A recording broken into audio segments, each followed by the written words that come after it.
বক্তব্য নিয়েছেন আমাদের সাবেক মেম্বার জনাব মমিন মিয়া।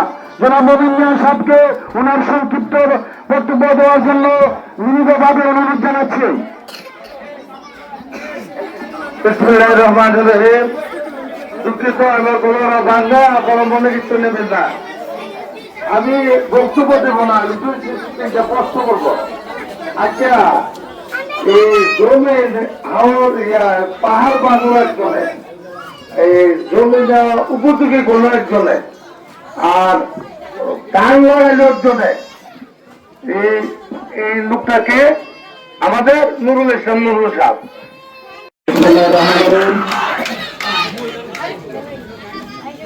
সুরমা ইউনিয়ন বালাকবান্ধ বাজার কর্তৃক আয়োজিত আজকের এই বিশাল মহিলা সমাবেশে সম্মানিত উপস্থিতি, সামনে আমার মা বোনেরা, আসসালামু আলাইকুম রহমতুল্লাহ।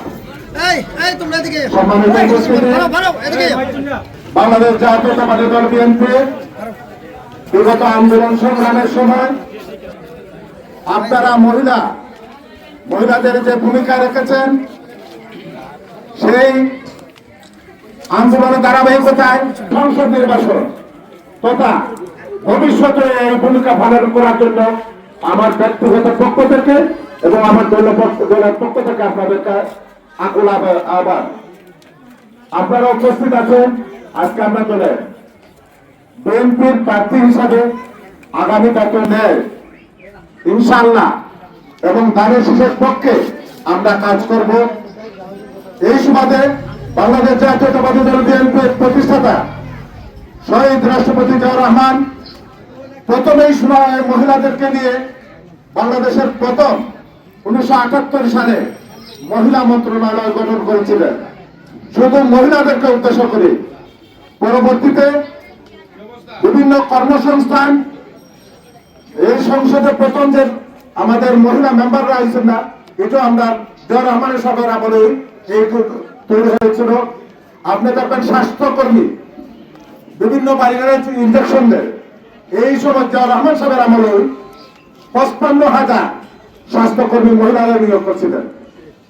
ঠিক তার ধারাবাহিকতায় আমাদের নেত্রী, দেশের আপসী নেত্রী, গণতন্ত্রের মা দেশনেত্রী বেগম খালেদা জিয়া তারই ধারাবাহিকতায় মহিলাদের জন্য দ্বাদশ পর্যন্ত বিনা পয়সায় শিক্ষার ব্যবস্থা করেছিলেন। খাদ্যের বিনিময়ে শিক্ষার ব্যবস্থা করেছিলেন। মহিলাদের জন্য ভোকেশনাল ট্রেনিং ইনস্টিটিউট গঠন করেছিলেন। এমনকি কর্মসংস্থানের জন্য ঋণ দেওয়ার ব্যবস্থা করেছিলেন। আজকে আমরা যে 31 দফা নিয়ে আপনাদের সামনে এসেছি, আপনাদের 24 নম্বর দফায় দেখবেন নারীদেরকে কি পরিমাণ মূল্যায়ন করা হয়েছে, যে আমাদের একটা প্রত্যেকটা ঘরে মহিলাদেরকে একটা ফ্যামিলি কার্ড দেওয়া হবে।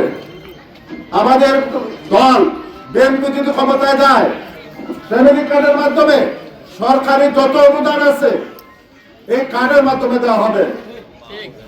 আপনারা একজন মা সচেতন হলে একটা পরিবার সুসংগঠিত থাকবে। একটা পরিবার সুসংগঠিত থাকলে একটা গ্রাম, মহল্লা, একটা সমাজ সুসংগঠিত হবে। তাই বরাবরই বিএনপি মহিলাদেরকে প্রাধান্য দিয়ে আসছে। আপনারা উপস্থিত আছেন আগামী জাতীয় সংসদ নির্বাচনে বিগত দিনের মতো আগামীতেও প্রত্যেক গ্রামের এবং ইউনিয়নের ওয়ার্ডের প্রত্যেকটা ঘরে ঘরে আপনারা দানের শীষকে জয়যুক্ত করার জন্য আহ্বান জানিয়ে আপনারা এই সকাল থেকে উপস্থিত থাকার জন্য আমার ব্যক্তিগত পক্ষ থেকে আপনাদের অসংখ্য ধন্যবাদ জানিয়ে আমি বক্তব্য শেষ করলাম। আল্লাহ হাফেজ।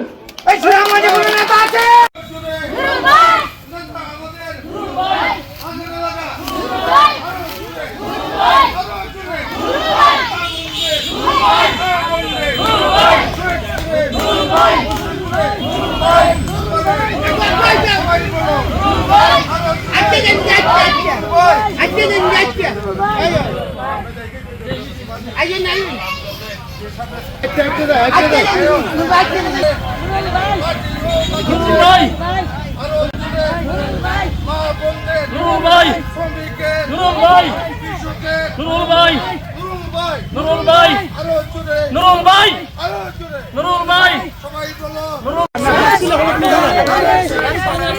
অনেক শেষ পতাকা আছে রে ভাই, আরে কোনছে পতাকা এই নুরুল ভাইয়ের দেখাইয়া দাও এই বাইরে ভাই এই এক তালে খেলা রাখো জুড়ে কোনা নুরুল ভাইয়ের এই মার্কাটা কি দেখাইয়া দাও আরো জুড়ে দেখতে দেন না এই নুরুল ভাইয়ের চলে আছে এই বাইরে ভাই এই কোনা করে খেলা রাখো হাতে দেখাইয়া দাও নুরুল ভাইয়ের